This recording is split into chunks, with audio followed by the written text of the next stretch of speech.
Mi hija de 3 años abrió un juguete roto de una tienda de dólar en Navidad, mientras los hijos de mi hermana desenvolvían iPads, sudaderas de diseñador y tarjetas de regalo. Mi mamá se rió. Me levanté, fui al maletero de mi coche, traje los regalos que había comprado, luego los puse sobre la mesa y dije, estos eran para todos ustedes, pero ya no más. La habitación quedó en un silencio sepulcral hasta que mi hermana estalló.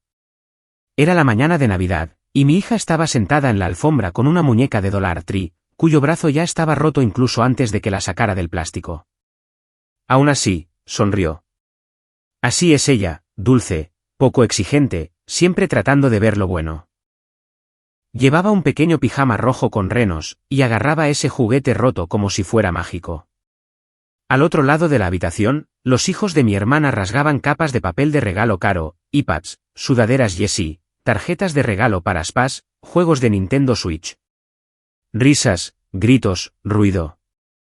Y luego estaba mi mamá, sentada con su café, sonriendo con suficiencia ante todo, como si fuera una comedia de situación. Cuando mi hija levantó la muñeca rota y preguntó si tal vez había otro regalo para ella, mi mamá no dijo una palabra. Simplemente me miró y se rió, esa risa baja y nasal que siempre hacía cuando se burlaba de alguien. No reaccioné de inmediato. Quería hacerlo, pero no quería arruinar la mañana. Simplemente le sonreí a mi hija y la ayudé a sentarse a jugar, pero por dentro, algo se rompió. Permíteme ser clara, yo tenía regalos para todos ellos. Regalos pensados, no porquerías de la tienda de dólar. Semanas de planificación, compras y envoltorios cuidadosos. Había pasado horas horneando galletas, haciendo mezclas de cacao caseras y encontrando pequeños detalles que cada uno de ellos realmente disfrutaría. Y sí, a pesar de cómo me tratan normalmente, lo había hecho porque todavía tenía algo de esperanza. Una esperanza estúpida y obstinada. Pero cuando mi hija fue completamente ignorada de nuevo, algo cambió. Me levanté sin decir nada. Salí por la puerta principal en silencio. Probablemente todos pensaron que iba a dar un paseo o a atender una llamada. No. Fui directamente al maletero de nuestro coche, lo abrí de golpe y me quedé allí un segundo, mirando la montaña de regalos envueltos que había dentro. Luego los recogí todos, hasta el último. Cuando volví a entrar, el caos ni siquiera había disminuido. El mayor de los hijos de mi hermana ya estaba montando su nuevo dron. Mi papá estaba abriendo una botella de vino, bromeando con que era demasiado temprano, pero sin serlo realmente. Dejé caer la pila de regalos sobre la mesa del comedor, con fuerza. Eso llamó su atención. Miré a todos. Mi esposo se había quedado quieto, su rostro tenso como si estuviera esperando a que yo perdiera el control. Dije, estos eran para todos ustedes, pero ya no más. Silencio sepulcral. Incluso mi sobrina detuvo su apertura de regalos. Mi hija se aferró a su muñeca. Los ojos de mi madre se entrecerraron. Mi hermana, bueno, ella nunca pudo soportar el silencio. Dijo, tal vez si no fueras tan malditamente sensible todo el tiempo, la gente querría incluirte. Lo dijo en voz alta, delante de sus hijos, delante de mi hija. Y antes de que yo pudiera siquiera abrir la boca, alguien más lo hizo. Mi esposo. Y por primera vez en mucho, mucho tiempo, no se contuvo. No sabía lo que iba a decir. Honestamente, ni siquiera estaba segura de que fuera a decir algo. Mi esposo siempre ha sido el tranquilo. Silencioso en el coche después de las cenas familiares. Sonrisas forzadas. Respuestas cortas. Nunca le gustó la confrontación, al menos no con mi familia. Solía pensar que solo intentaba mantener la paz. Ahora me pregunto si estaba tratando de protegerme de lo que pasaría si alguna vez se soltaba. Pero esta vez, se soltó. Se levantó lentamente, miró directamente a mi hermana y dijo, ¿de verdad crees que esto está bien? Estar sentada aquí, viendo a una niña pequeña desenvolver un juguete roto, mientras tus hijos abren tecnología y tarjetas de regalo de $100, ¿y tú te estás riendo? El ambiente en la habitación cambió. Nadie habló. Mi hermana parpadeó, luego se burló y dijo algo como, «Oh, aquí vamos». Luego, se lanzó en una de sus clásicas diatribas. Dijo que yo siempre buscaba una razón para hacerme la víctima, que yo elegí esta vida, como si tener dificultades económicas fuera un defecto de carácter. Incluso mencionó nuestro apartamento, se burló de mi trabajo y dijo algo sobre cómo no era su culpa que no pudiéramos proveer. Y entonces, cruzó una línea. Se rió y preguntó cómo se sentía estar casada con alguien que trabajaba tanto por tan poco. Ni siquiera pude decir una palabra. Mi esposo, que había pasado años mordiéndose la lengua, explotó por completo. Le dijo que se callara la boca, en voz alta, directo, sin dudar. Le dijo que era egoísta, manipuladora y cruel. Que había pasado años fingiendo ser una pobre madre soltera mientras lo desangraba económicamente a sus espaldas. Miró alrededor de la habitación y dijo, «Todos ustedes saben que me ha estado usando, ¿verdad? He estado pagando sus facturas, comprando los útiles escolares de sus hijos, arreglando su coche, y todavía tiene el descaro de humillar a mi hija en Navidad». El silencio era denso. Mi madre abrió la boca para decir algo, ni siquiera sé qué, pero él la interrumpió. «¿Y tú, te quedaste sentada y dejaste que pasara? Cada año haces esto. Actúas como si nuestra hija fuera invisible. ¿Sabes qué? Se acabó». Mi padre murmuró algo sobre cómo no deberíamos airear asuntos privados delante de los niños. Los hijos de mi hermana estaban congelados, viendo todo como si fuera un reality show. Mi hija solo parecía confundida, todavía sosteniendo esa muñeca rota como si valiera la pena aferrarse a ella. Fue entonces cuando mi esposo se acercó a la mesa del comedor y comenzó a recoger los regalos uno por uno, con calma, con firmeza. Ya no gritaba, simplemente había terminado. Me quedé allí un segundo, y luego levanté a mi hija. Mi hermana empezó a gritar de nuevo, algo sobre que estábamos exagerando, que estábamos arruinando la Navidad, que ella no pidió ayuda, que él simplemente la ofreció. No respondimos. Salimos por la puerta principal con todos los regalos que habíamos traído. Ni una sola persona nos siguió. No fuimos a casa. Condujimos directamente a la casa de mi tío Ron, el que vive a 20 minutos de la ciudad, el que mi madre siempre llama perdedor porque se casó con una chica que trabaja en una gasolinera, como si eso fuera un fracaso moral. Ron nunca ha fingido ser rico, pero su familia siempre nos ha hecho sentir bienvenidos, incluso cuando la mía no lo hacía. Aparecimos sin ser invitados, con un maletero lleno de regalos. Le conté brevemente lo que había pasado. No pidió detalles. Simplemente abrió la puerta y nos dijo que entráramos. Les di a sus hijos los regalos que había destinado a los de mi hermana. Algunos no eran perfectos. Un kit de maquillaje para mi sobrina fue para su hija adolescente, y le encantó. Mi hija pudo sentarse en el suelo con otros niños y reír de verdad. Comimos galletas y tomamos café. Hablamos. Se sintió como Navidad por primera vez en años. Esa noche, en el camino a casa, mi hija se quedó dormida con un bastón de caramelo en la mano, todavía aferrada a ese juguete roto, pero ahora rodeada de otros que sí funcionaban. Y algo dentro de mí se sintió más ligero. No feliz exactamente, pero más ligero. A la mañana siguiente, me desperté con una serie de llamadas perdidas. Fue entonces cuando todo realmente comenzó a desmoronarse. A la mañana siguiente, antes de que saliera el sol, mi teléfono empezó a vibrar. Al principio, lo ignoré. Simplemente me quedé allí, mirando al techo. Mi hija dormía entre nosotros, con sus manitas acurrucadas cerca de su cara, en paz, como si nada hubiera pasado. Pero había pasado, y tenía la sensación de que las consecuencias apenas comenzaban. El zumbido no cesaba. Para cuando alcancé el teléfono, tenía 12 llamadas perdidas, 5 de mi madre, 7 de mi hermana. Mensajes también, apilados uno tras otro, como alguien que intenta ganar una discusión antes de que la otra persona se despierte. Se me encogió el estómago. El primer mensaje de mi madre decía que habíamos faltado el respeto a la familia, que mi esposo había actuado mal y avergonzado a todos, que yo había exagerado por un simple juguete tonto, que la Navidad se suponía que era sobre la familia y el perdón, no sobre rencores, no sobre drama. No había ninguna mención de mi hija. Los mensajes de mi hermana eran más largos, más furiosos. Me acusaba de ser manipuladora, decía que había puesto a mi esposo en su contra, como si fuera un soldado sin mente que yo enviaba a la batalla. Me dijo que estaba celosa, no solo de su dinero, sino de su vida, de sus hijos, de su estatus en la familia. Dijo que siempre me había sentido excluida y que esto era solo yo teniendo una rabieta porque nadie me prestaba atención. Y luego, el que me hizo estallar: tu hija va a crecer pensando que el mundo le debe algo, y eso es culpa tuya. Le pasé el teléfono a mi esposo. No podía leer una palabra más. Él ni siquiera se inmutó. Simplemente me miró y dijo: se acabó. Ha terminado. Pensé que se refería a la pelea, que le daríamos espacio y esperaríamos a que las cosas se calmaran. Pero se refería a algo completamente diferente. Se refería a terminado. Se refería a no más dinero. No más pagos de alquiler. No más transferencias por Venmo cuando su tarjeta era rechazada. No más compras de supermercado solo hasta la próxima semana. No más ayuda con los útiles escolares, reparaciones del coche, decoraciones de fiestas de cumpleaños o gastos inesperados.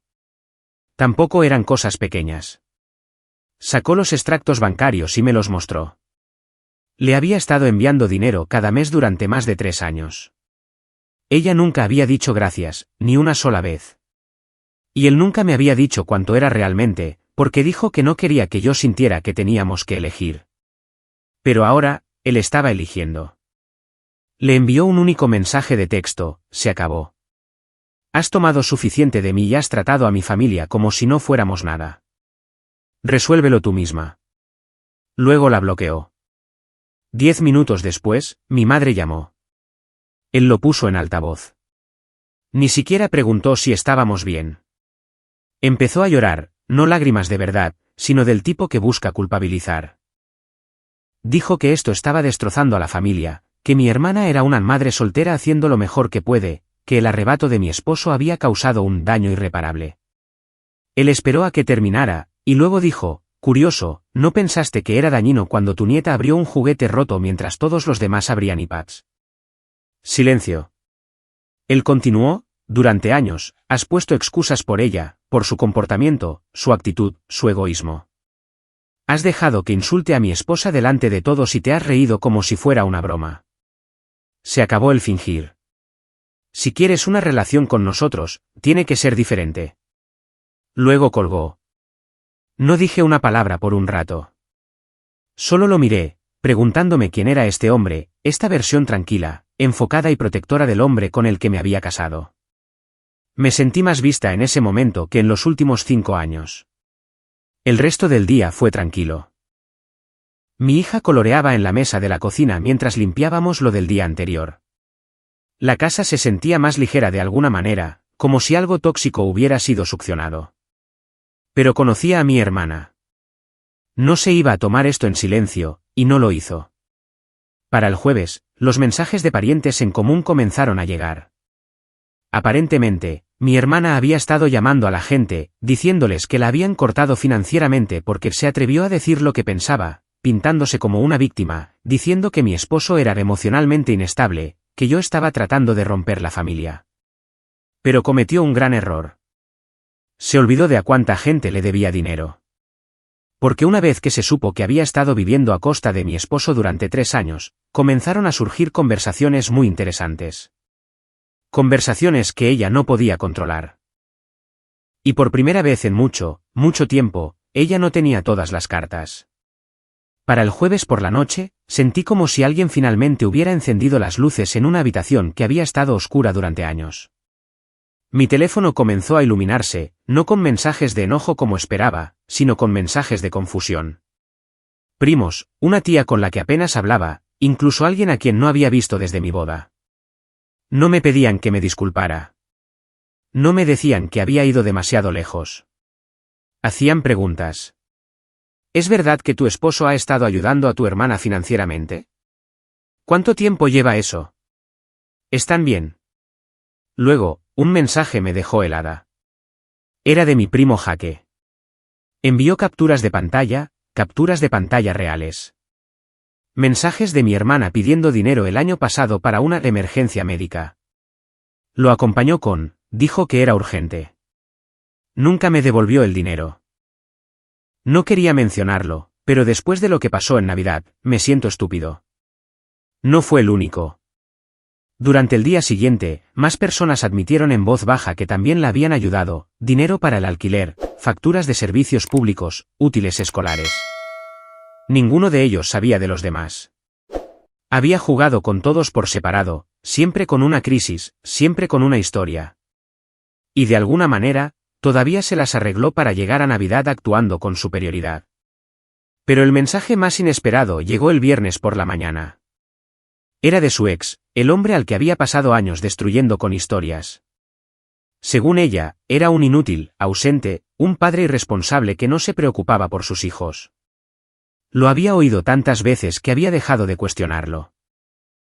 Me envió un mensaje y dijo que no quería drama, que había permanecido en silencio durante años por el bien de los niños, pero que ahora mi hermana le estaba diciendo a la gente que mi esposo la había abandonado financieramente, y eso cruzaba una línea. Luego envió pruebas, pagos de manutención infantil, consistentes a través del Estado. Años de pagos. Sin lagunas, sin excusas.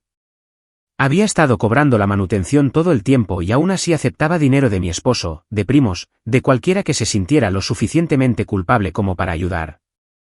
Simplemente me quedé mirando mi teléfono. No me sentí triunfante. Me sentí enferma, como si finalmente hubiera visto la imagen completa de algo en lo que había estado metida durante años sin darme cuenta. No compartí las capturas de pantalla. No la confronté. No era necesario. La verdad comenzó a extenderse por sí sola. Los chats de grupo se silenciaron. La gente dejó de defenderla. Un primo la eliminó por completo de la invitación a un evento familiar. Otro publicó algo vago sobre los que ayudan siendo quemados, que todos sabían que era sobre ella. Luego, el sábado por la tarde, sucedió algo más. Un paquete apareció en nuestro porche. Sin remitente. Dentro había una sudadera nueva para mi hija. Rosa suave, de la talla correcta, todavía con la etiqueta puesta, doblada cuidadosamente como si alguien realmente se hubiera tomado el tiempo. En el fondo de la caja había una pequeña nota: lo siento por lo de Navidad. Sin explicación, sin excusas, sin justificación, solo eso. Me senté en el sofá durante mucho tiempo, sosteniéndola. Mi hermana no se disculpa. Reescribe la historia hasta que dudas de tu propia memoria. Esto no era su estilo en absoluto. Y fue entonces cuando me di cuenta. Esto no era remordimiento. Esto era pánico. Esa noche, después de que nuestra hija se durmiera, mi esposo abrió su aplicación bancaria. No estaba enojado. No estaba emocional. Era metódico. Me mostró una lista de transferencias recurrentes. Una de ellas no era para mi hermana, era para mi madre. Pequeñas cantidades, mensuales, en silencio, durante años. Sentí que se me oprimía el pecho. Dijo que ella lo había planteado como una ayuda solo hasta que las cosas se estabilicen. Comestibles, una factura aquí y allá, siempre en privado, siempre planteado como algo temporal. Me miró y dijo: no te lo dije porque no quería que sintieras que les debías algo. Y fue entonces cuando me di cuenta de algo que me hizo temblar las manos. Esto no se trataba solo de que mi hermana fuera arrogante o cruel. Esto era un sistema, una familia que se apoyaba en nosotros financieramente mientras se reía de nosotros socialmente, aceptando ayuda mientras nos trataba como el eslabón débil. Y en el segundo en que esa ayuda desapareció, todo comenzó a resquebrajarse. Mi esposo cerró la aplicación y dijo: he terminado de financiar a personas que no respetan a mi esposa ni a mi hija. Le creí. Y a juzgar por la repentina disculpa, los silenciosos chats de grupo y la forma en que la gente se apresuraba a salvar las apariencias, también lo hicieron todos los demás. La calma no duró. Nunca lo hace en familias como la mía, construidas sobre secretos, favores y manipulación disfrazada de tradición. Durante unos días después de que apareció la sudadera, sentí que tal vez, solo tal vez, las cosas estaban cambiando. Sin mensajes, sin llamadas, nadie apareciendo o fingiendo que no había pasado nada. El silencio era ruidoso, pero no se sentía amenazante. Se sentía como si la gente tuviera miedo. Pero debería haberlo sabido. Fue el domingo por la noche cuando descubrí lo que realmente estaba pasando. Mi prima Melissa, la que siempre se mantenía neutral, que había visto ambos lados durante años pero nunca removía el avispero, me envió un mensaje. Solo dijo, creo que necesitas oír esto. Y luego me envió una nota de voz. Era una grabación de una conversación entre mi hermana y mi madre. ¿Cómo la consiguió Melissa? Nunca lo sabré, y no pregunté. Me senté en la mesa de la cocina mientras mi esposo bañaba a nuestra hija, con el teléfono en la mano y un nudo en el estómago. El audio comenzó a media risa. Mi hermana decía, ¿realmente cree que lo sentimos? ¿Puedes creerlo? Solo dale un par de semanas. Amanda siempre cede primero. Volverá arrastrándose como siempre lo hace, especialmente una vez que se quede sin niñeras. Y luego mi madre, mi propia madre, respondió, nos necesita más de lo que nosotros la necesitamos a ella. Deja que las cosas sigan su curso. Deja que tengan su pequeño berrinche. Volverán. Siempre lo hacen. Sentí un frío recorrer mi cuerpo. Estaba inmóvil, pero mi mente corría. No porque fuera sorprendente, sino porque era una confirmación. Todos esos años, pensé que estaba siendo paranoica, dramática, exagerada. No. Simplemente estaba siendo desmantelada lentamente por personas que contaban con mi silencio. Le envié la nota de voz a mi esposo sin decir una palabra. Entró en la cocina 20 minutos después, con el teléfono en la mano, y dijo, se acabó. Esa noche, abrió su portátil, sacó los extractos bancarios de los últimos 5 años y comenzó a clasificar cada pago que les había enviado, alquiler, dinero para la compra, reparaciones de emergencia del coche, gastos sorpresa que siempre parecían surgir en las fiestas, pequeñas transferencias que sumaban miles. No se emocionó. No se desahogó. Simplemente escribió una lista. Luego, escribió un breve correo electrónico. Adjuntó la lista. Escribió, adjunto un registro del apoyo financiero que hemos proporcionado durante los últimos años. Por favor, considérenlo como final. No nos contacten para más ayuda. En adelante, elegimos invertir en personas que respeten a nuestra familia. Luego, lo envió a mi hermana, a mi madre, a mi padre. Nos sentamos en silencio durante mucho tiempo después de eso. Sentí que finalmente podía exhalar, no porque hubiera terminado, sino porque finalmente lo habíamos llamado por su nombre. Pero mi hermana no había terminado, todavía no. A la mañana siguiente, mi esposo me llamó desde el trabajo. Dijo, está aquí. Pensé que estaba bromeando. No lo estaba. Había aparecido en su oficina con sus hijos en el asiento trasero. Sin previo aviso, sin vergüenza. Se quedó fuera del edificio y le envió un mensaje de texto para que saliera. Dijo que solo quería hablar. Él salió, pero no la invitó a entrar. Ella empezó a llorar, no del tipo de llanto que tienes cuando lo sientes, sino del tipo que tienes cuando el juego no sale a tu manera.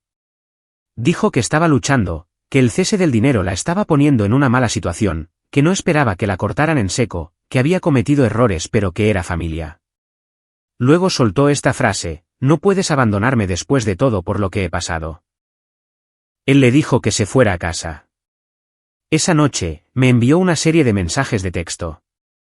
El último solo decía, por favor, no me hagas esto. No respondí. Y creo que ese silencio la asustó más que cualquier otra cosa. 2 días después, llamaron a la puerta. Abrí y me quedé helada. Ella no estaba allí, pero su hija sí, sosteniendo una tarjeta escrita a mano, moviéndose incómodamente. La dejé entrar, le di una galleta y me entregó el sobre.